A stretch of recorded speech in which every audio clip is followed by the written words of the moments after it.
These guys, they're yesterday's news. Stick around and we'll get right to it. Hey, welcome back guys. Jason, KM4ACK. I've got a really short one for you today, but this is a really cool little product that I've got in my hands. Let's jump over to the workbench and check it out.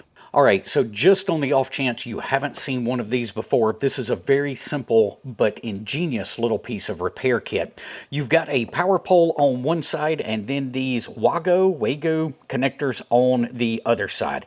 You simply lift the lever of these, take a stripped back piece of wire, insert it into this connector. I'll cut this one a little long, but that's all right. It'll work for this demo.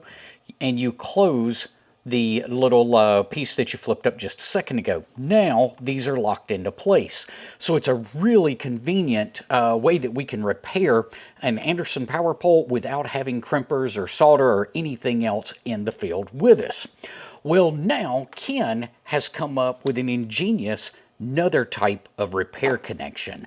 This time we get the same Wago connector on this end, but now we're able to repair solar panel cables instead. These are the MC4 type connectors, and if you don't have the tool with you in the field, these can be nearly impossible to repair if you needed to.